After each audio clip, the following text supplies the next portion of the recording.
Bom dia, boa tarde, boa noite. Eu sou o Bruno Lourenço e hoje vou falar sobre um dos folclores brasileiros, chamado Matinta Pereira.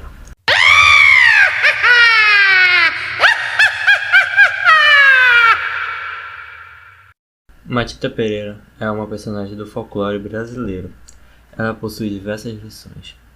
A Matinta Pereira é representada por uma mulher idosa e assustadora, que veste uma roupa escura e velha que se transforma durante as noites em um pássaro de mau agouro. Lembrando que existem diversas versões em que a Matinta não se transforma à noite, mas sendo uma velha acompanhada de seu pássaro fiel e agouro. E tem outra versão em que ela se transforma em coruja, representando a alma de um antepassado. Porém, irei falar da história em que ela se transforma em pássaro à noite. Mas primeiro vou falar sobre a origem da história dela. A origem dessa lenda veio de uma cultura muito popular do norte do Brasil. Essa lenda é muito conhecida na região amazônica e provavelmente surgiu de alguma lenda indígena. Alguns consideram a lenda da Matinta uma variação da lenda do Saci Pererê, sendo descrito como uma velha de uma perna só vagando à noite procurando lugares e assustando as pessoas. Seu canto estridente seria associado ao pássaro Tapera naiver, que era chamado popularmente de Saci ou Matinta. E esse é o canto do pássaro.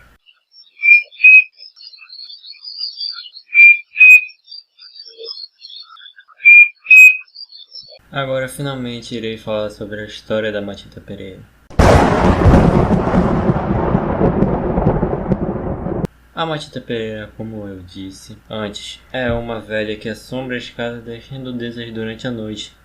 No momento em que ela se transforma em pássaro, chamado de rasga-motalha, o pássaro pousa nos telhados ou nos muros das casas emitindo um som assobio alto e estridente.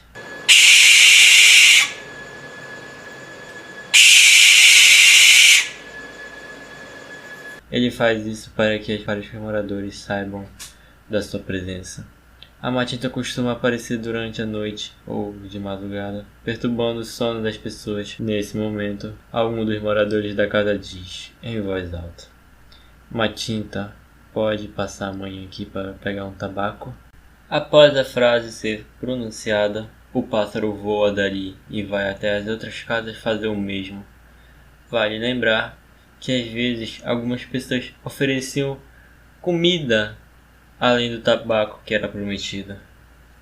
No dia seguinte, com roupas de bruxa, Matinta vai às casas e recebe o que lhe foi prometido na noite anterior. Se não lhe for entregue, a Matinta amaldiçoa todos da casa com doença ou até mesmo com a própria morte. A maldição da Matinta Pereira pode ser passado por outras pessoas. Aí vocês me perguntam como. Bom, quando ela está preparada para morrer, ela sai pelas ruas falando: "Quem quer? Quem quer?" E as pessoas pensavam que era dinheiro ou herança. E quem falava "eu quero" era passado para essa mesma pessoa que falou a maldição. E assim era passada a maldição em diante.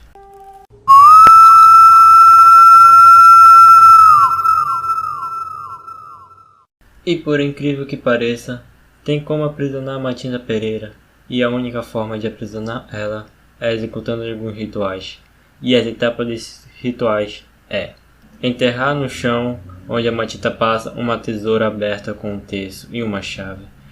Ou, quando ela passar por onde passa, girar a chave. E quando um desses rituais é feito, a Matinta ficará presa.